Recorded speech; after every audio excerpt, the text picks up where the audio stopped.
I was in 22 inpatient treatment centers, traveled up and down the East Coast, ended up in Arizona. You know, my mom wasn't taking my phone calls. My daughter wasn't part of my life. My brothers despised me, but I'm not bitter about it. How did you get to where you're at? That to destroy my life, lie, cheat, steal, fucking everyone that I ever encountered, you know, become homeless, hate myself, suicide attempt. Like, I self-imploded. Stop taking yourself so fucking seriously. You're not that cool. Welcome back to the Plugged In Podcast. I'm your host, Wade Mulhauser. Super excited today. I have someone that I looked up to from afar, owns one of the premier sober living facilities in the state of Arizona, has built up quite a large organization, has helped a lot of people out in the recovery space, has been doing it for a long time. And without further ado, Mr. Tom Fay. Hello, sir. You know, thank you for coming on first and foremost, and, you know, all you do for the community of Arizona, for sober living, for just setting a standard that I think a lot of us try to trailblaze and follow up to. But getting into a little bit of your story, how did you get to where you're at? I know me and you have kind of talked, which is probably a surprise to a lot of people, you know, who will be viewing this for the first time.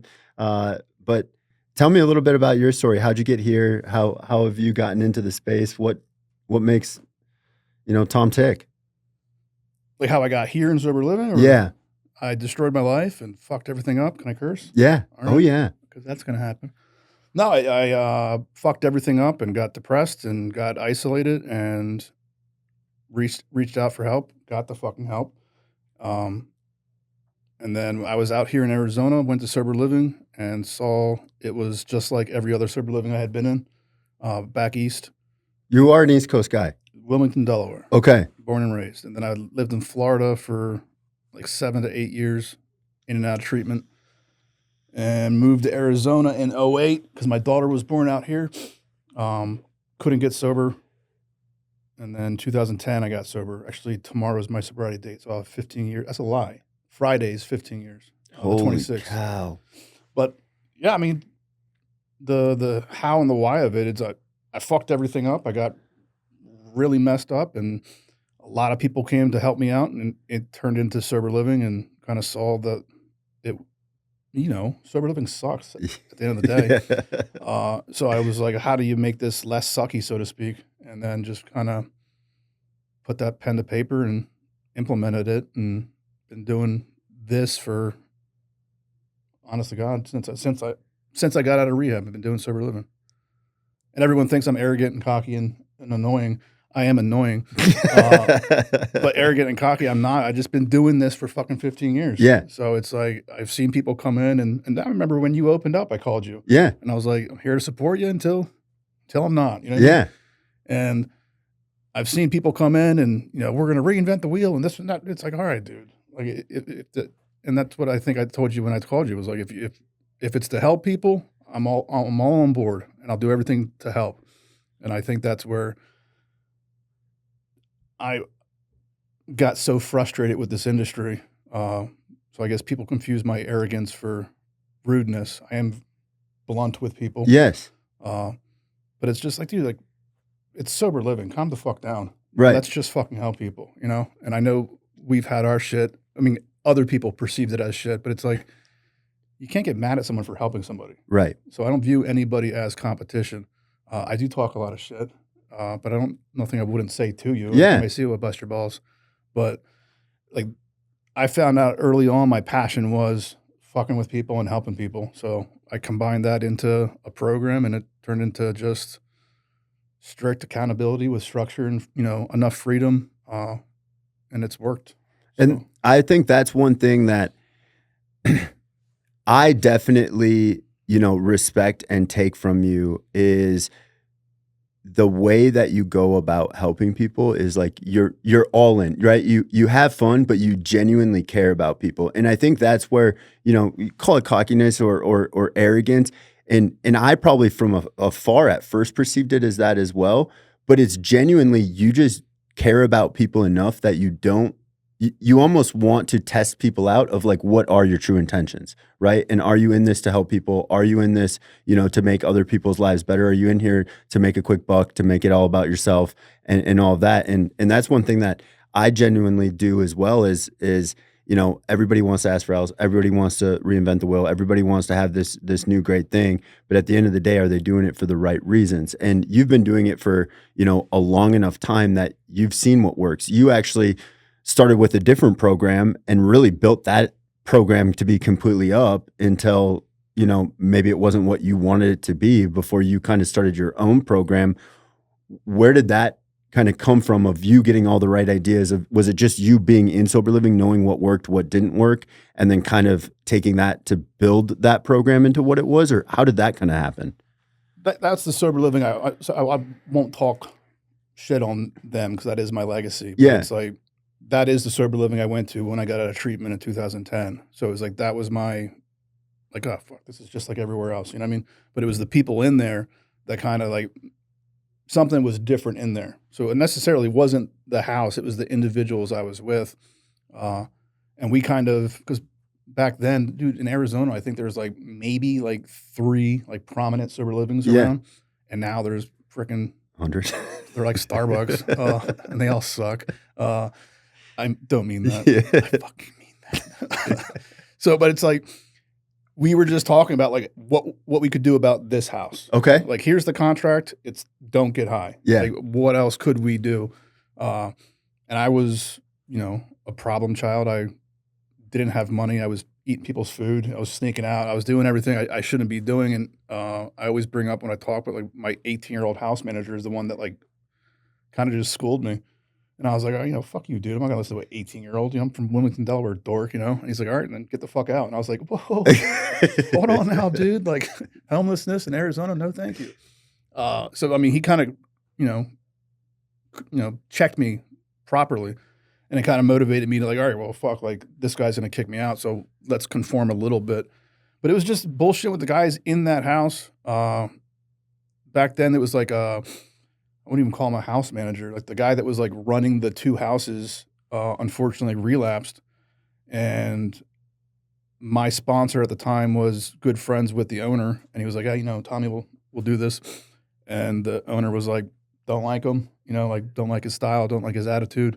And he's like, we'll give him a chance. So he gave me a chance. So I started, you know, managing those 2 houses and just implemented everything that I wanted in sober living, like the structure and like the, you know, everything that Ian was checking me on. Like, I wrote it down, like, here's the new rules. I think it would be better if this and like home group, serve, you know, all this stuff.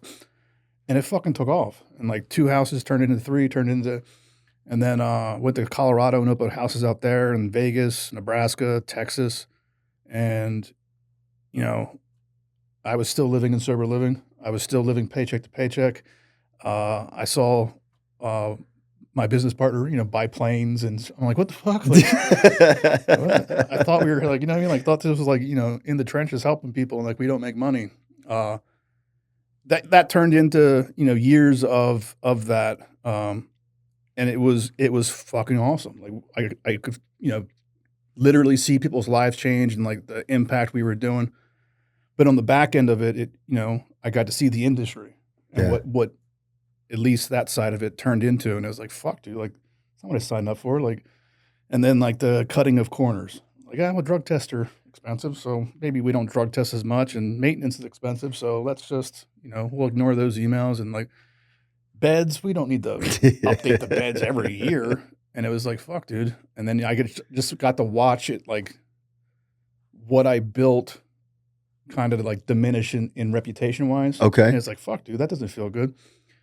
And then, not to disclose too much, there was some bullshit that happened legally.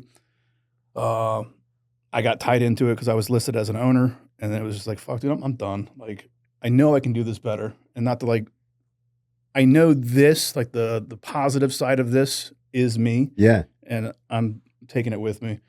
So I started Gambit Recovery in 2022. And where'd the name come from? I love the name. I'm not getting into that. Really? It's a play on words. That's what I'll say to make it sound cool. Okay. Gambit's my favorite comic, but also the literal definition of Gambit, like a risk opening move that involves risk to, you know, achieve a victory. So it's kind of just like recovery. It's a lot of fucking risk. Stepping in, saying you're an addict or alcoholic, or that you fucked up, or that you screwed up, or you neglected your kids or whatever. But it's like ultimately it's for the advantage of the win, Yeah. unbeknownst to the person saying it, like me, like when I finally admitted I was I couldn't do this on my own. I had no idea life would turn into this, uh, I thought I would just like get sober, so to speak. And then it's like, then I got sober and didn't want to kill myself anymore. I could sleep at night. My mother was taking my phone calls. My daughter was, taking my phone calls, and it was like, all right, maybe there is something to this, But then in 2022, started Gambit Recovery and just brought everything that I had with me from my previous company, meaning like my ethics, my Yep. morals, my attitude, and then just juiced it up and said, fuck it. Like, let everybody else do it that way. Yeah. We're going to do it this way. And it's fucking hell, people. Stop taking ourselves so fucking seriously, One of the things that I can say, and I genuinely mean this when I say it, Tom, is, there's a lot of people who start sober living, and even for myself, I have, we have countless houses, and there are certain people that I just know that I'm not a good fit for, right? You guys have one of the only programs that I truly believe, is a stepping stone you could go to without going to treatment. Like, people can go to sober living, but there's some people I would recommend. It's like, hey man, you should probably go to treatment for 30 days and then maybe outpatient and then step into sober living and like kind of go into this. You have one of the only programs that you have built where I truly feel confident in people of being like, hey, you probably can't afford treatment, or maybe you don't have the right insurance, but like, you can go here and work this program and you have a really good shot at being successful in sobriety. How did you build that, right? Like that true structure, accountability. I mean, taking all of the same tools of like even the house meetings or the weekly meetings that you guys have, like, was that just developed over time? And how do you kind of manage that whole process? I had to adjust my glasses because I'm smart now. I think it's, like I said, stay the fuck out of it. I'm not a micromanager, so it's like I knew what worked for me, and it was what was in the house. And the rehab I went to, no discredit to them, but it wasn't the goddamn facility. It was the people that I lucked out and was in there with. It was my roommates, Paul and Eric. It was like the conversations we had while smoking cigarettes. Not like so much the groups, but it was like bullshitting with everybody and just getting real. So it's like, well, how do you duplicate that? Because it's not everybody is wanting to be there, Yeah. but they're there. So it was kind of just putting all the focus on like the community inside the house. Cause it's like, you can have a robust contract of like, this is what we do and blah, blah, blah. End of the day, like I'm living proof. Like when I went to sober living, I saw your contract. I'm like, all right, cool. I know how to get around that one. I know how, but it was my roommates like, yo, dude, we don't fucking do that here, man. And it's like, oh shit. All right, cool. So it was creating that culture in the house to where it's like, it's everybody, people want to get sober, people need to get sober, but in my experience, the people that really achieve it are the people that just fucking do it. It's not a matter of wanting or needing. It's just, all right, cool, this is what I'm going to do. So going off what you said, it's like we kind of have like our screening process is the prerequisite of getting in to where they're like, whoa, what the fuck? You guys are too much. Like, I got to do this, I got to do that. And it's like, all right, cool. Like, there's other sober livings that you can go to. Yeah. But if you want to come here, it's community based, and you're going to get checked by your roommate, and you're going to be held accountable for your word, and you're going to set a goal, and your roommate's going to hold you to it. And I know 12 steps is like almost taboo nowadays, but it's like 12-step base or the equivalent. Mhm. Like you're going to do something to where you're working on yourself, whether it be IOP or PHP or smart recovery or whatever it may be. But just that dynamic, and that's not me.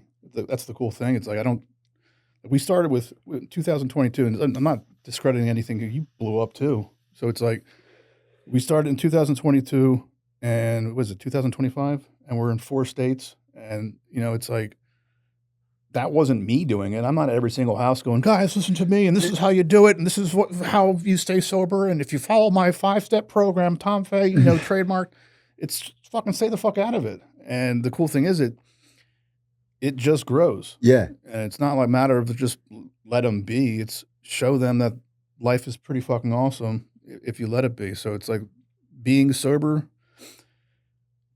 I don't want to say it's easy, but it's like being sober, passing a drug test or UA or breathalyzer is the prerequisite to get in the house. Right. To stay in the house, it's so much more than just being sober. Like you're going to meetings, you're getting a job within the first week, like you're doing the things to better yourself. And you can't fake that. Right. So there's no fake it till you make it. It's Right. like week 1, are you employed? No. Oh, bummer, dude. You know, that door is about to open.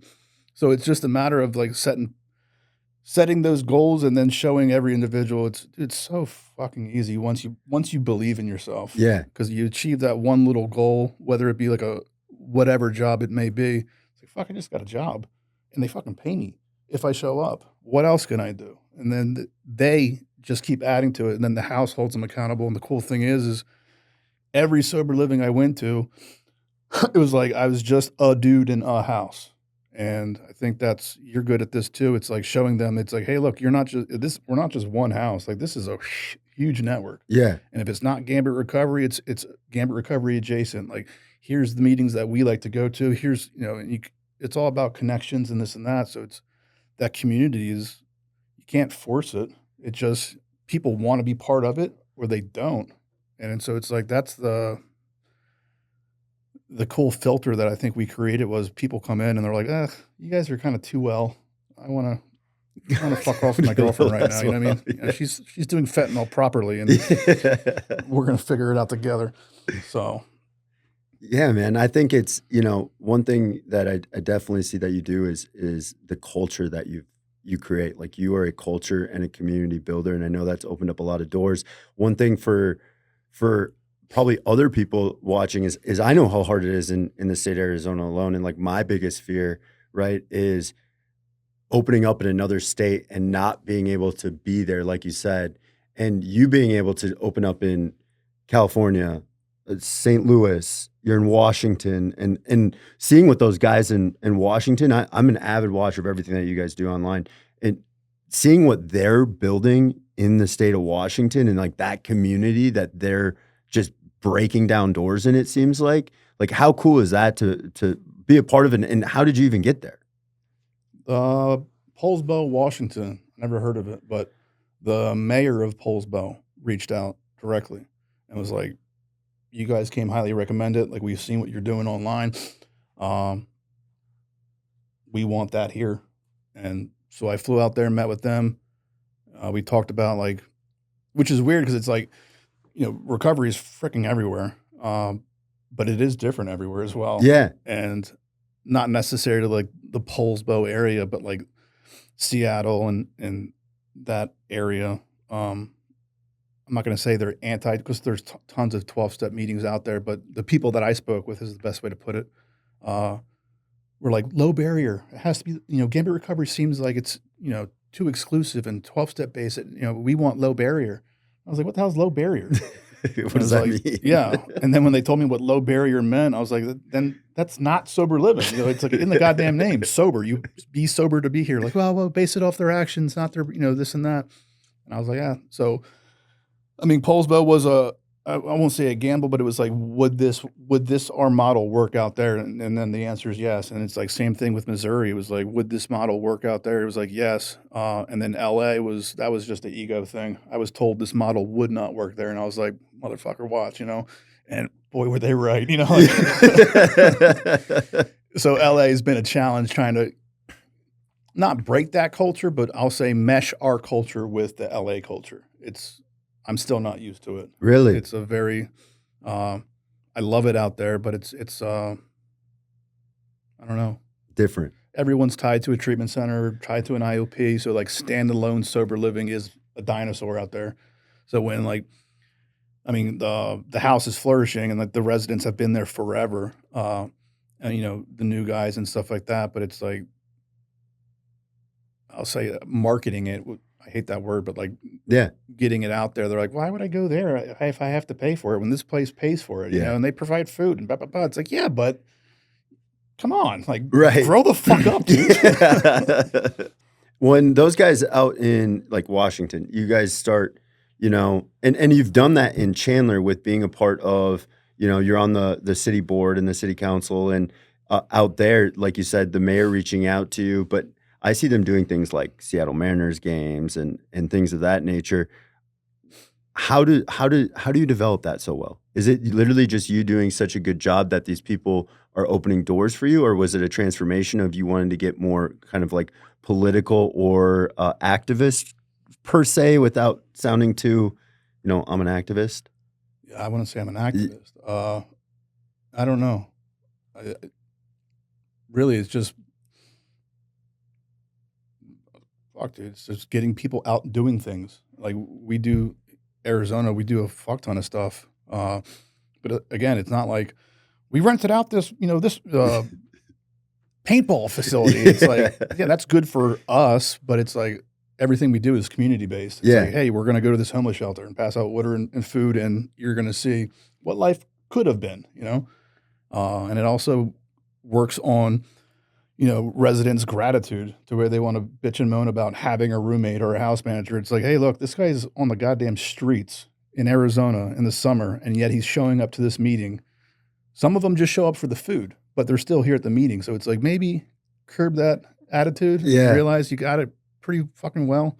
Uh, and again, that's it's almost contagious to where individuals like, why the fuck are we going to a homeless shelter? Ew, gross. And then they go, and then when they come back, they're like, fuck, dude, I needed that, And then the roommate that was talking shit that didn't go, it's like, well, I want that feeling, So then it becomes this whole thing, and then the activities like Poulsbo's big, just because Poulsbo's such a small town, so it's easy to like mesh into it. Okay. But Seattle's a 30-minute ferry ride, and Seattle's pretty recovery strong, so that they do a bunch of events. So it's just linking up and showing everybody. It's like I said, like being sober, fucking great. We're proud of you. Now go do something Yeah, with do it, something with it. So And you've done a lot with your recovery. Obviously, I mean, you've built a life in Arizona recovery. Not only like your family, your wife, everything has been built through the recovery community. What are some of your greatest accomplishments that you're most proud of? Because I have people who tell me all the time, oh, you should be proud of this, and it's like I know what I'm most proud of. What because are you're those things arrogant for with it. you? Because you're Yes, arrogant. yes. No, yeah, I hate admitting it on camera, but it's like I'm a big nerd. I try to hide it well, but I don't. So like my accomplishments is I'm not a flashy guy. Like my accomplishments are is like my daughters are healthy and happy. My oldest daughter's living with me now. We briefly touched on that prior to recording, but it's like is what it's about. Like my mother loves me. She takes my calls. My brothers are proud of me. I'm proud of them. So it's all that shit. I've never been impressed with like flashy stuff and all that nonsense. It's just like I'm alive, I'm dependable, and that's pretty much it, dude. I got cool comics, and life is pretty good. But yeah, it's like life is still stressful. There's still financial worries. There's still like life worries. There's still like, am I doing it right worries. There's still like, fuck, my daughter's 17, and like now she's here with me, and she's like gets to watch what I do. It's like, yo, motherfucker, like go to your room. Like, what are you doing? Like, so it's like, but it's when going to bed at night, it's like, fuck, dude. Like, all right, cool. And that's what I was talking about. Like asking for, like, that's the gambit of getting sober. Is I had no idea it'd be this, even though it's chaotic and frustrating at times. And like there are times where it's like, fuck, dude, give me a goddamn break, But it's like, fuck, this is pretty fucking awesome in comparison to how life was. To where my mom wasn't taking my phone calls, my daughter wasn't part of my life, my brothers despised me. And it's like, all right, cool, fuck it, dude. Let's roll with it. So it's Yeah. like, watch all this nonsense going on with like Arizona and recovery and industry. And it's like, go back to my roots. Like, all right, let them do that. We're going to stick with this. And if I'm called arrogant, oh, well, I know I'm not. You know what I Yeah. mean? So, And people I think who know you or get to know you, right? I mean, you can just see that you have a heart for this, and you genuinely, you're a builder, you're a connector, you do all of those types of things. And like you said in the beginning, is if you're doing it for the right reasons, you're one of the first people to put your hand up and go and help them. What are some things that you want Gambit to accomplish? Is that bigger mission, that bigger goal? What do what's on the roadmap? 2 houses minimum per state. Okay. It's always been the goal.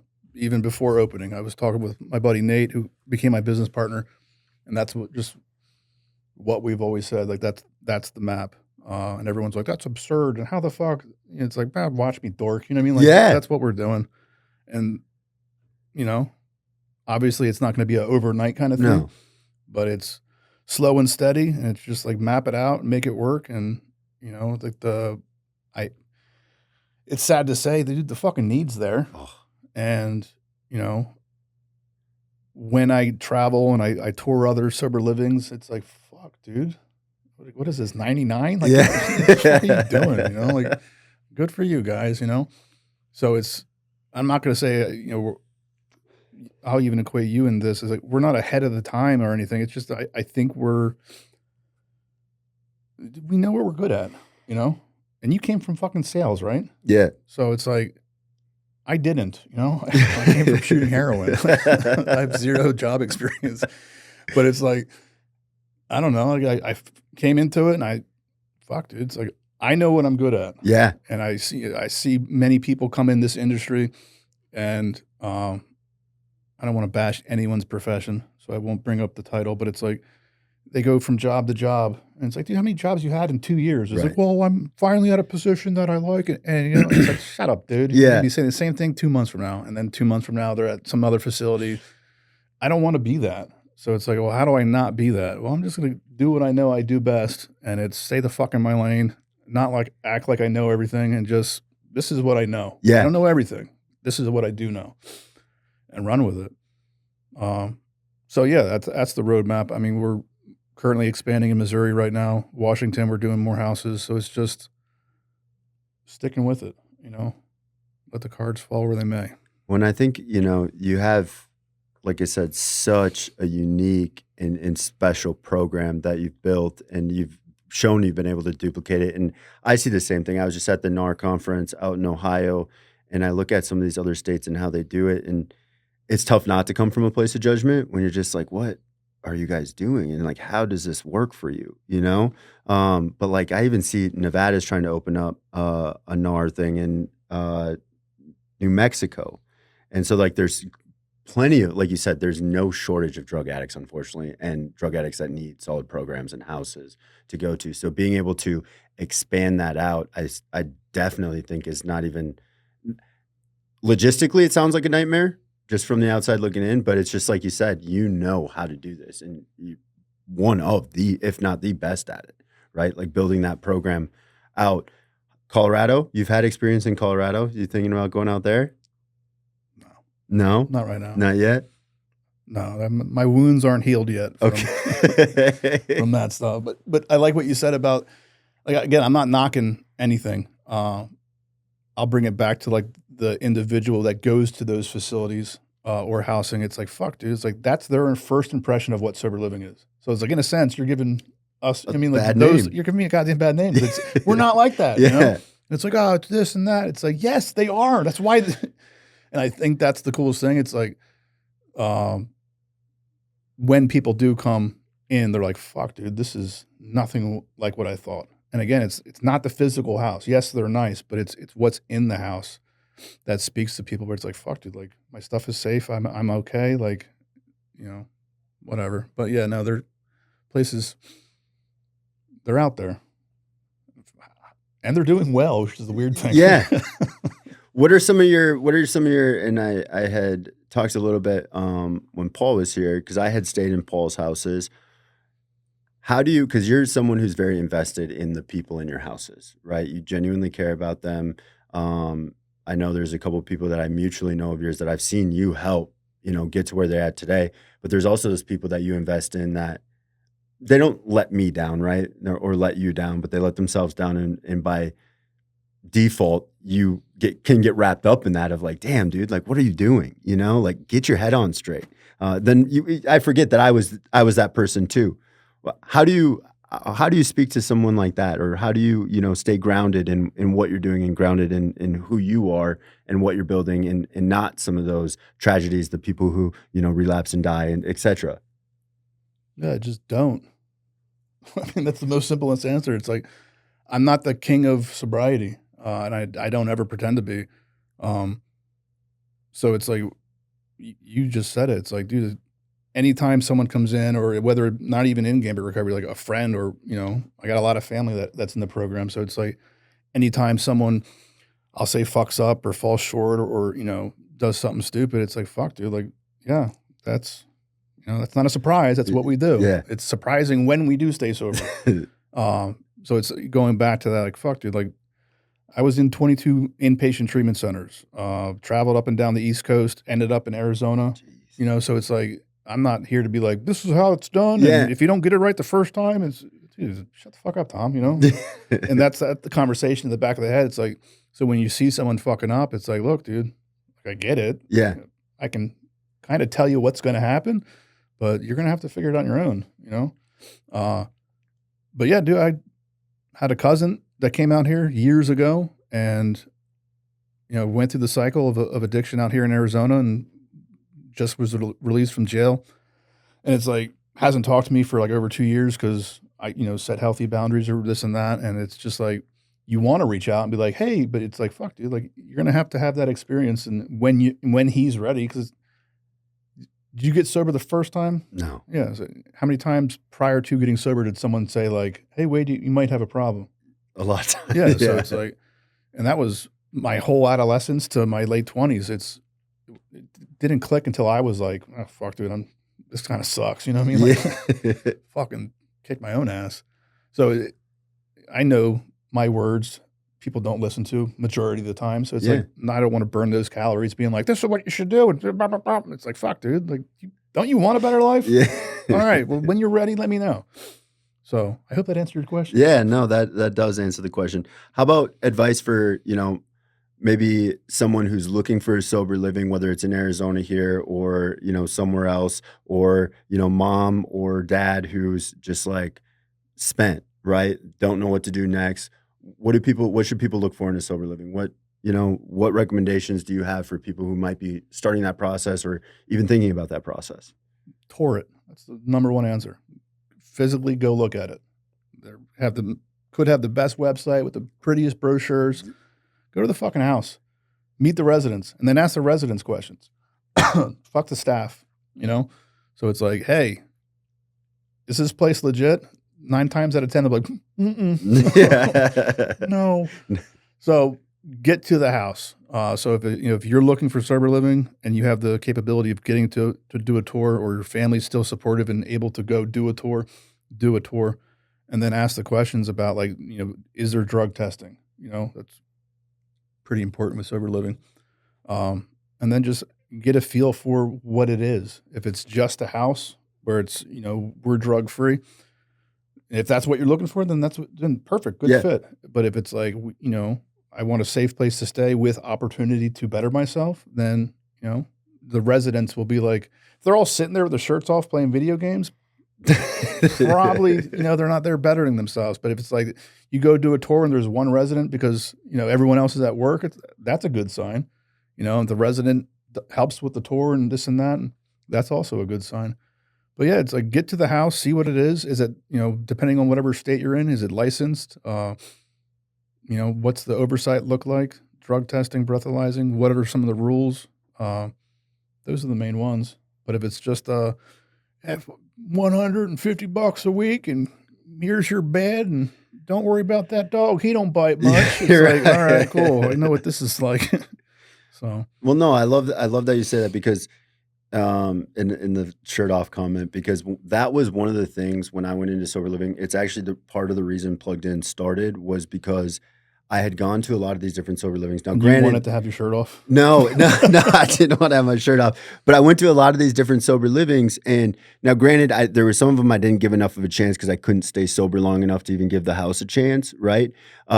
However, I went to a lot of these houses, and I was like, I needed to find a place for someone like me, and I felt like I didn't find a lot of sober livings that, for me personally, it was like, people are on Tinder all day long. They're working at McDonald's. There wasn't any growth where I was like, I don't aspire to be like any of these people. Like, it just seems like this is a place of a bunch of people who are going nowhere. They have no goals in life. They have no real drive to get any better.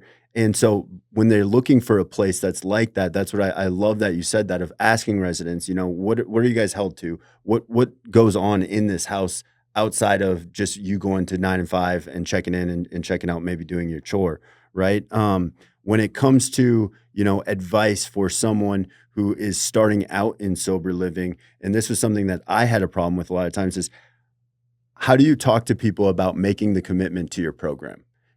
Because like, it's not just, hey, try this out for a week, right? It's, you know, give yourself a fair 90 days. How do you have that conversation with someone rather than them just saying like, oh, I'm going to pay for 1 week of rent and just see if I can make it? Because I think that was part of my problem too, is I never really had skin in the game, right? I would show up and be like, I don't really like it. I'm going to go get high. No. What do you have to lose by giving it your all? Mm-hmm. And then have them define why they don't want a better life. Well, I can't because blah, blah, blah, you know. And my thing was like, my daughter, I want to be there for my daughter. But I never was. Yeah, you know what I mean? right. I need to get out of here and be a dad. It's like, but she lives in Ohio. But I'm going to be there. I'm going to figure it out. I'm going to figure out how to afford a plane ticket. But yeah, it's just that question. Like, what do you have to lose by, you know, whether it be 90 days, giving it your all, not even your all, giving it 75%, 75% for 90 days. And then just listen. And typically they talk themselves out of it. They're like, fuck, dude, you're right. Like, I don't have anything to lose by doing it. Like, or you know, the alternative, focus on the alternative. You don't, what's the alternative? Probably looks a lot like what you were just doing. And, you know, I don't know what your phone call was like when you reached out for help to get sober. Mine was pathetic. Yes. I don't want that feeling ever again. So it's like, is every day, you know, Tom Fay had 110%. No, but it's like Tom Fay, not at 5%, you know? Right. So it's like moving forward. And I think the sobriety part of it, and again, I'm not saying, I don't want to say sobriety is easy, but I learned that I wanted more than just being sober. Did you just hit a vape? Mm-hmm. Yeah. I learned about like being sober. Like I wanted more than just being sober when I was in fucking rehab. So it's like, all right, cool. Like sobriety. Yeah. Okay, cool. What now? So it's like, I'll say in that aspect, being sober is fairly easy. What's not easy about being sober is facing my mother for the first time at a detox, knowing what I just put her through. Facing my daughter and her mother, you know, dealing with finances, paying my own rent, you know, working on getting my license, like, you know, not being a high school graduate, not having my license, not having a car, not having family support, like physical being there. Mm-hmm. That sucked. And then that fucked with my ego and my confidence. And then it was like dealing with all that in sobriety was, as long as I knew that if I drink or if I drink or I do drugs, it only makes it worse. I was like, fuck, all right, cool. Then remove that from the equation. This sucks.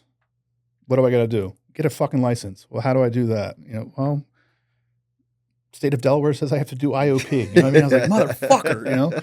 So in sobriety, and I pushed it off for so long, but then I went to IOP. I sat there and did and I want to be like, I got this much time sober. I know all the answers to this. It's like, fuck, all right, cool. But it was like, it was never like, I'm sober. It's like, I want a better fucking life. And now I'm getting a better life and I'm sober. I didn't rest my laurels in being sober. Because like, to me, being sober yes, my family was proud of me for not doing drugs. Right. But they definitely weren't proud of me for not doing drugs and still being behind on child support or not being present for my brothers, you know, and like all that stuff. So it's like, fuck, you can still be a jackass in sobriety. Facts. So I didn't want to. So when I'm talking to someone and they're like, well, you know, I haven't used in a week. It's like, yeah, but what did you do in that goddamn week? Right. You know, well, not much. It's all right, cool. Sucks to suck, Sucks dude. to So let's move on.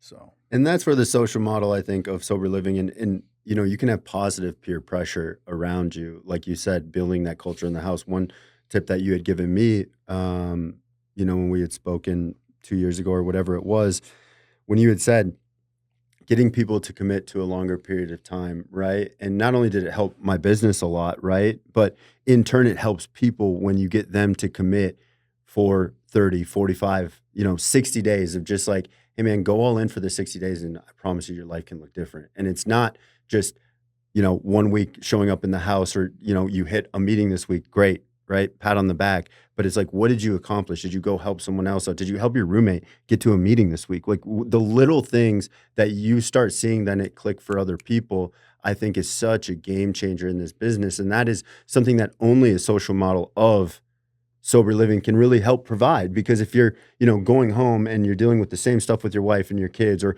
whatever it is, you don't have that person who's like, no, man, like go to a meeting, change who you are today, do your chore, sign off on your chore, put a fucking dish away, right?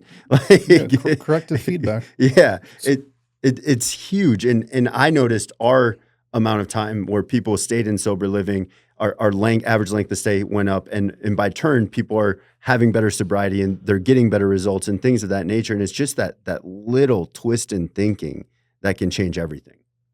Well, in sober living, I'll say the stigma is it has a bad name because it's sober fucking living. Yeah. You know, so people come in and they're like, oh, fuck, I don't want to 90 days in sober fucking living. It's like, dude, I almost did 2 years in sober living, you fucking jerk off. You know what I mean? Same. So it's like, and it wasn't fear-based. It was like when I was in sober living, one, I was working for the sober living that I was living in. So it was like rent-free and all that bullshit. But it was like, so that was a plus. But also it's like, I saw people come in and move out with their girlfriends or move out with, you know, jerk off, same, you know, that they linked up with in sober living. That, you know, they were the cool kids. They didn't go to meetings, but they had, you know, all that bullshit. And then I saw them either not come back, meaning meetings or sober living, and meaning they died or whatever, or they just drifted off. And I was like, fuck, I don't want that. So when I waited till, again, my ego was shattered long ago. So it was like, you want to call me a dork for being sober living? Then I'm a fucking dork, but I'm happy. I'm so, you know, it's like I have my family back. So it's like, whatever, dude, I'm a dork. So when I moved out of sober living, it was people that had more time than me. Like we talked about it. Like they were working similar programs that I was. So it was like, so when people come into sober living and they're like, fuck, 90 days. It's like, I don't see anybody do 90 days. And at the 90 day, they're like, I'm fucking out. I did it. You know, typically it's like 6-9 months. And it's like, because they're doing it the right way. And the cool thing is what, you know, we're seeing is when people transition out, I'll say that they're repeating the story that I lived. It's like they came in with no license, but they have a license and they bought their car. Not the family bought it for them. They bought it. You know, and then they're not going into an apartment. They're going to a house that either they purchased or, you know, so yeah, dude, what the fuck? You're going to get wrapped up over, I'm in sober living for 90 fucking days. It's like, yeah, dude, you were just living on the streets. What the fuck are you talking about, you know? So I think a lot of it, like you said, is the corrective feedback to where, you know, they come in and like they have their expectations. And the cool thing is they audibly voice their expectations. And it's not like staff or it's their peer going, hey, that sounds real fucking stupid, dude. You know what I mean? Yeah. Why don't you fucking pace yourself? Why don't you start with a job, bud? You know? And the cool thing is it's like, it's that corrective feedback to where it's like, I don't want to say it's mindless banter, but I know that if like, I had courts, judges tell me what they thought of me. I'm like, whatever. You're so wrong about me. And then I had parents and principals and, you know, none of it meant anything until it was a friend that was like, hey, dude, you're fucking up. And I was like, ow. Yeah. That hurt my heart. You know, like, why would you say such a thing? So I think that's the dynamic that is cool, I'll say, in this recovery ethos that we live in where you link up with, I don't even want to say like-minded people because individuals that are in a similar situation that necessarily don't think like you. Yeah. And you get to voice it and then get that corrective feedback where it's like, fuck, I was wrong this whole time, you know? And then they have that epiphany where it's like, all right, cool, maybe I can do this. And like you said, going to where you're around other individuals that are not only doing it with you, but doing it better than you. And rather than like throw your hands up in the air and go, well, fuck, I'm not going to do that. It's like, fuck, he's doing it and he's succeeding. And I think I'm better than him. So it's like, that's honestly what sparked me to like really invest in, I'll say, in sobriety was a buddy of mine. You probably know him. I'll say Alan W. Got sober super fucking young. And we were like talking about like rock bottoms. And I was like telling him all my fucking heinous stories.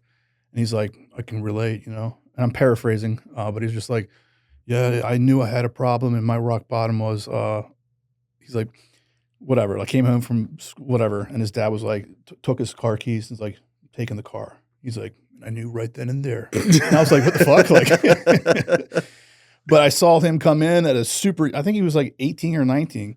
And like, dude, his life got so better so fast. And I remember I'm like, dude, what are you doing? He's like, the steps and God, idiot. I'm like, oh, That's it. all right. But it was like, it was honestly, it was, I'll say jealousy. It was spite and envy that motivated me. Like, what the fuck is he doing that his life is getting so good? He's moved out of sober living. He's all these things and blah, blah.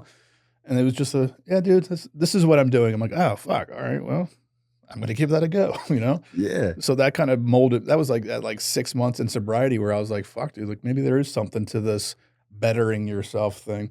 And then taking it a step further, like how I'll say I operate, it's like, and honestly, it really helps me with my humility and ego. It's like, yeah, it's like bettering myself is pretty fucking awesome. But what's even better than that is bettering myself to then better the lives of the other people around me. And yes, it's, Gambit Recovery, but I'll say even more importantly, it's like my family, being present.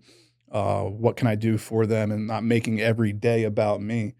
Because I've done that. I've had those days where it's like, you know what, fuck it, let's have a me day, and every time I'm miserable and it doesn't go my way and I fucking freak out. So it's like, all right, fuck, how do I stay out of here in a healthy way? Yeah. So make it about fucking other people, and it's a huge ego check because where it's like, I say this all the fucking time. It's like, you started this whole podcast with that question. It's like, I could write down on paper, like, do you know who the fuck I am, dude? Look at all this shit, motherfucker. But it's like, all right, well, how'd you get that? It's like, oh, fuck, dude. I have to destroy my life, lie, cheat, steal, fucking everyone that I ever encountered, become homeless, hate myself, suicide attempt. Like, I self-imploded. And then all these people circled around me and helped me. And then that's how I got here. So it's never like, I did this. It's like, fuck, I had a fuck ton of help, dude. Yeah. So, and that's the coolest thing ever is being able to admit it. And I know that when I walked in here and I pretty much know all your staff, so I was just being me, just busting everyone's chops and shut the fuck up, don't talk to me. But that's just me. Yeah. Being insecure. I love it, dude. It comes out and it's this program is such a genuine program, and I'm so grateful for the people. And I tell people that all the time is I got a bunch of lucky breaks and a bunch of people who are just there at the right time, which I know is God putting them in my life. But like, I have those people to lean on today because I find myself in so many situations where, whether it's a relationship or it's people who have kids, right? And then, I'm dating someone who has a kid and I'm like, I don't know, how do you deal with this, right? Like, I don't have that, but I have men who've come before me, just like there were men, whether they were older or younger than me, that got sober before me, that could be like, dude, you're fucking up in this area, right? Fix it. And my whole life gets better today because of it. So we can wrap it up, but what kind of, any parting advice, any parting gifts you want to give, anything? I'm going to make a really cool short out of whatever you say next. So I got nothing, dude. You got nothing? Stop taking yourself so fucking seriously. You're not that cool. And that's my motto, because there's times where I think I'm fairly fucking cool. Got it going on. And then I'll have a conversation with my wife or my daughter. And I'm like, fuck, man. Not cool at all, dude. No, but I think what we're doing right now is, like I said, how I opened it up, it's like this industry, the people in it, in this small recovery bubble, they have a perception of who I am or who you are or what this is, and the fact that we're doing this, and I'm sitting next to this stupid sign, is just a testament that it's not what it is perceived. I've always supported you, yes, in my own way. I've always been proud of you.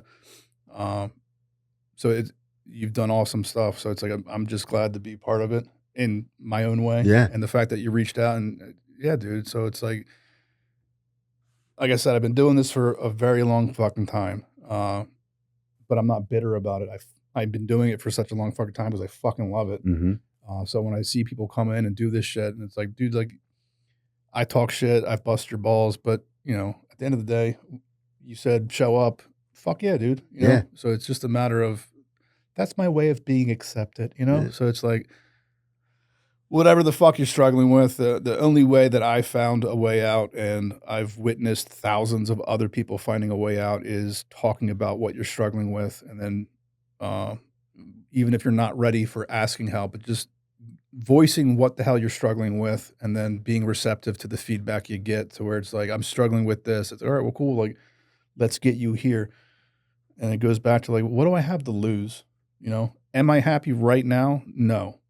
Does this, do I know what the outcome is going to be if I do this? No. But whatever it is can't be worse than this, you know? So it's walking through that fear, which is honest, it's fucking hard to do. But the cool thing is like right when I did it, and like I said, witness other people do it, right when they do it, it's almost that like, fuck, dude, why did I wait so goddamn long to fucking ask for help? Because not that it was easy, but it was like, fuck, dude, like kind of fucking easy. You know? Yeah. I had a lot of fucking help. It's like all this help is here waiting for everybody. And it's like once you're saying like, all right, dude, fucking help me, you get swarmed. It's like it might not be the help you want. It is the help you need. So it's just like, all right, cool, fucking roll with it. And then life gets pretty internally for me. Life got really awesome, really quick internally. Externally, by my definition, it still sucked. But the cool thing is, it's like it sucked while I was surrounded by a bunch of other people, like you said, that were getting through it, and that was motivation enough to keep on doing it. And then here we are. You know, like I said, Friday would be 15 years, and it's like it's fucking absurd. The 26th? 26. It's my birthday. Is it really? Yeah. Fuck you, Wade. Don't take this from me. It's my belly button birthday, so really? it doesn't matter. I don't care. Mine is more important. It is.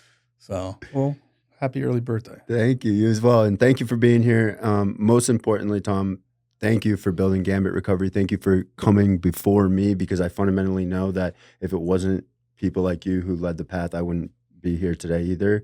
So I appreciate you, man. And thanks for showing up and being the man you say you are, right? You show up when you're called upon, and this proves it today. So thank you.